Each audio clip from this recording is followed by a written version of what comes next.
Welcome to special analysis. నేను రమా మండవ. ఈ రోజు అనాలిసిస్లో భాగంగా మనం తీసుకోబోతున్న టాపిక్ ఏంటంటే జగన్మోహన్ రెడ్డి దెబ్బకు సజ్జల విలువెల.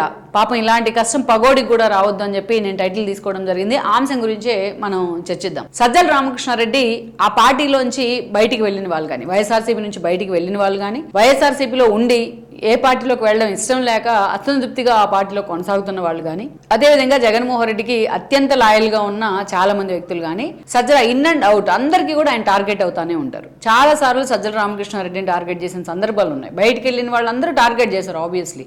బట్ పార్టీలో ఉండి కూడా ఆయన టార్గెట్ అవుతూ ఉంటారు. ఎందుకు టార్గెట్ అవుతారు అంటే, ఈ రోజు జగన్మోహన్ రెడ్డి అధికారంలో ఉన్నా, ఇప్పుడు ప్రతిపక్షంలో ఉన్నా, ఆ పార్టీలో జగన్మోహన్ రెడ్డి తర్వాత కనిపిస్తున్న ఏకైక వ్యక్తి ఎవరు అంటే సజ్జల రామకృష్ణారెడ్డి. ఏ పార్టీలో ఇలా ఉండదేమో సిచ్యువేషన్. ఎందుకంటే ఇక్కడ మనం చూస్తే ఎప్పుడైనా ఒక అధినేతకో, పార్టీ అధినేతకో, ఒక ప్రభుత్వంలో ఉన్న తర్వాత అయినా, అధికారంలో ఉన్నా అధికారంలో లేకపోయినా ఒక కోర్ టీం ఉండాలి. వాళ్ళందరికీ ఏదైతే నీకు యాక్టివిటీ అంతా డిస్ట్రిబ్యూషన్ చేయాలి. కానీ అది జరగదు వైఎస్ఆర్సీపీలో. ఒక వ్యక్తి కేంద్రంగా, జగన్మోహన్ రెడ్డి కేంద్రంగా ఎలాగ టాప్ టు బాటమ్ ఇష్యూస్ జరుగుతాయో జగన్మోహన్ రెడ్డి తర్వాత సజ్జలానే అందరూ చూస్తూ ఉంటారు. ఎందుకంటే ఇప్పుడు విజయసాయి రెడ్డి లేరు కాబట్టి. లైక్ మనం చూస్తే కానీ ఆ స్థాయిలో ఈ రోజు సజ్జల సఫికేషన్ ఫీల్ అవుతా ఉన్నారు. ఎందుకు సఫికేషన్ ఫీల్ అవుతా ఉన్నారు? జగన్మోహన్ రెడ్డి చెప్పిన పనిని ఆయన జనంలోకి, క్యాడర్లోకి, పార్టీ నేతల్లోకి తీసుకెళ్లాల్సిన బాధ్యత. అలానే లైక్ ఒక మావిగన్ ఉంది. ఆ పార్టీ నేతలు కానీ, క్యాడర్ కానీ దాన్ని యాక్సెప్ట్ చేయట్లా. మెజారిటీ 90% తిరస్కరిస్తూ ఉన్నారు. కానీ అది ఇంప్లిమెంట్ చేసే బాధ్యత, జనంలోకి తీసుకెళ్లే బాధ్యత, ప్రచార బాధ్యత మొత్తం సజ్జల మీద ఉంటుంది. అది ఎక్కడైతే ఇంప్లిమెంట్ కాదో ఆటోమేటిక్గా జగన్మోహన్ రెడ్డి దగ్గర సజ్జలకు సీన్ రివర్స్ అవుతూ ఉంటుంది. సో ఇలాంటి ఇష్యూలు బేర్ చేయడం అంటే మామూలు విషయం కాదు. నిజంగా ఆయన సఫికేషన్ ఫీల్ అవుతున్నారు అనేది ఆ పార్టీలో నడుస్తున్న చర్చ. ఇందులో వాస్తవం ఉంది. ఎందుకు వాస్తవం ఉంది అంటున్నానంటే, నేను ఆ party activity almost 10 years cover చేశాను. ఆ పార్టీలో అంగులు నాకు తెలుసు ఏం జరుగుతుంది అనేది. సో ఆ స్థాయిలో సజ్జల సఫికేషన్ ఫీల్ అవుతూ ఉంటారు. ఇక్కడ మనం చూస్తే ఫర్ ఎగ్జాంపుల్ ఒకటి ప్రజారాజ్యం పార్టీ ఎస్టాబ్లిష్ అయినప్పుడు, ప్రజారాజ్యం పార్టీలో చిరంజీవి మొత్తం ఎప్పుడు చూసినా జనంలో ఉండే ప్రయత్నం చేశారు. పార్టీని ఎస్టాబ్లిష్ చేశాక ఏదో ప్రచార సభలు పెట్టడమో, ఏదో ఒకటి చేయడమో, ఎప్పుడు జనంలో ఉండేవాళ్ళు. టికెట్ల దగ్గర నుంచి మిగతా అన్ని విషయాల్లో ఎక్కువగా అల్లు అరవింద్ ఇన్వాల్వ్ అవుతూ ఉండేవాళ్ళు.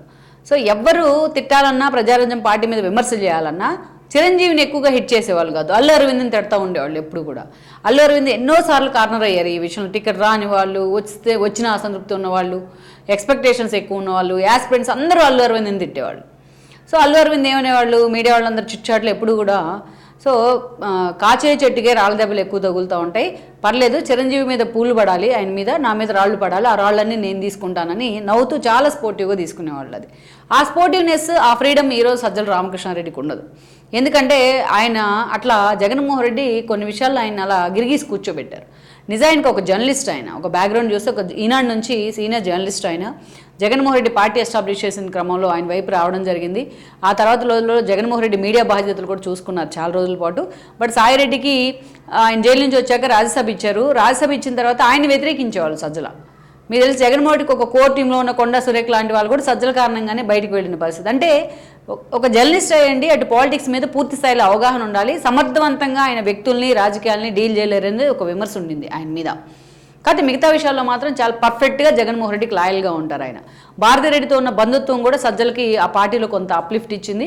సో అలాంటి విజయసాయి రెడ్డి పూర్తి స్థాయిలో పార్టీ స్ట్రక్చర్ కానీ, పార్టీకి సంబంధించిన విషయాలు చూస్తూ ఉంటే, ఢిల్లీ స్థాయిలో పార్టీని ప్రమోట్ చేస్తూ ఉంటే, ఇతను ఆ మీడియా బాధ్యతలు పర్ఫెక్ట్గా నిర్వర్తించేవాళ్ళు. మంచి కోర్ టీం ఉండింది అప్పుడు. 2019 కంటే ముందు ఒక సజ్జల దగ్గర ఒక రామచంద్రమూర్తి లాంటి వాళ్ళు, ఒక దిలీప్ రెడ్డి లాంటి వాళ్ళు, లేకపోతే ఒక ప్రియదర్శి రామ్ లాంటి వాళ్ళు, ఇలాంటి మంచి కోర్ టీం ఉండింది. ఆ కోర్ టీము 2019లో ఆ పార్టీ అధికారంలోకి రావడానికి కూడా కారణమైంది. సో అలా అయితే విజయసాయి రెడ్డి లాంటి వాళ్ళు పక్కన ఉంటే సజ్జలకు ఆ ప్లేస్ ఉండదు అక్కడ. అందుకని విజయసాయి రెడ్డి లాంటి వాళ్ళు సక్సెస్ఫుల్గా ఉత్తరాంధ్ర బాధ్యతల పేరుతో పక్కకు పంపించారు. అప్పటి నుంచి సజ్జల ప్రధాన సలహాదారు అవడం, ప్రధాన సలహాదారు కింద 100 మంది సలహాదారులు ఉంటాం. సో జగన్మోహన్ రెడ్డి ఏదైనా చెప్పాలనుకున్నా, కింద స్థాయికి వెళ్ళాలనుకున్నా మధ్యలో కోఆర్డినేట్ చేసే వ్యక్తి ఎవరంటే సజ్జలానే. కాకపోతే అది శృతి మించింది. ఎంతవరకు తన బాధ్యతలు అనేది ఆ లైన్లో ఆయన నిర్వర్తించేవాళ్ళు కదా. శృతి మించి తనే సకల శాఖ మంత్రి అనిపించుకున్నారు. మంత్రుల శాఖలను కూడా ఈయన రివ్యూలు చేసేవాళ్ళు. మంత్రులు కానీ, ఎంపీలు కానీ, ఎమ్మెల్యేలు కలవడానికి వస్తే జగన్మోహన్ తరపున ఈయనే మాట్లాడి అసలు ఏం జరిగింది అనేది జగన్మోహన్ తెలియకుండా చేశారనే విమర్శలు ఉన్నాయి. అందుకే బయటికి వెళ్ళిన ప్రతి ఒక్కరూ సజ్జలనే టార్గెట్ చేస్తూ ఉంటారు. ఈరోజు విజయసాయి రెడ్డిని ఎవరు టార్గెట్ చేయరు, అది గమనించుకోవాలి. ఇక్కడ మనం చూసినట్టయితే సజ్జల రామకృష్ణారెడ్డి అప్పుడు చేసిన ఇంకో తప్పు ఏంటంటే, తన కొడుకు భార్గవ రెడ్డిని తీసుకొచ్చి సోషల్ మీడియా బాధ్యతలు అప్పగించడం. సోషల్ మీడియా బాధ్యతలు అప్పగించిన తర్వాత వైఎస్ఆర్సీపీ సోషల్ మీడియా వెర్రితలలేసింది. ఒక ఆ బూతుల్ని ఎండార్స్ చేయడము, క్యాడర్ అసోసియేషన్స్, ఇవన్నీ జగన్మోహన్ రెడ్డి తరఫున జనంలో అంత భయం కలగడానికి కారణమైంది ఆ సోషల్ మీడియానే.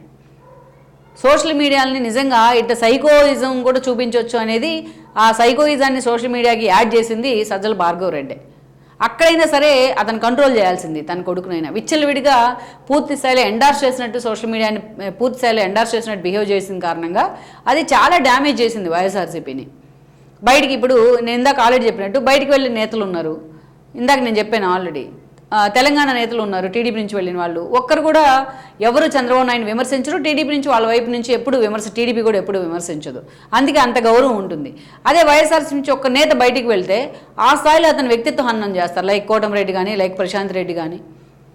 సో అది సోషల్ మీడియా చేసిన పని. అది అందుకే ఈరోజు ఆ పార్టీ అంత డీమోరలైజ్ చేయడానికి, సెల్ఫ్ గోల్స్ వేసుకోవడానికి కారణమైంది ఆ అంశం. దెన్ అక్కడి నుంచి ఈరోజు అధికారానికి సరే ఇవన్నీ కలిసే 11 సీట్లకు వైఎస్ఆర్సీపీ పరిమితమైన తర్వాత ఈరోజు అన్ని వేళ్ళు సజ్జల వైపు చూపించిన జగన్మోహన్ రెడ్డి దగ్గర ఇప్పుడు ఎవరు లేరు కాబట్టి సజ్జలు తప్ప జగన్మోహన్ రెడ్డికి ఆప్షన్ లేదు. కానీ ఈరోజు పాపం ఆ ప్లేస్లో ఉన్న కారణంగా ఆయన సఫికేషన్ ఎదుర్కొంటూ ఉన్నారు. ఎందుకంటే జగన్మోహన్ రెడ్డి తీసుకున్న ప్రతి నిర్ణయాన్ని ఆయనే ఎండార్స్ చేయాల్సి ఉంటుంది.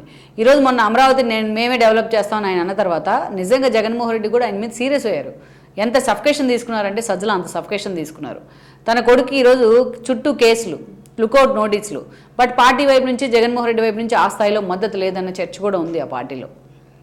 ఇంకోవైపు చూస్తే మావిగన్ అనే అంశాన్ని జనంలోకి తీసుకెళ్లాల్సిన బాధ్యత సజ్జలది, జగన్మోహన్ రెడ్డి ఇచ్చిన బాధ్యత.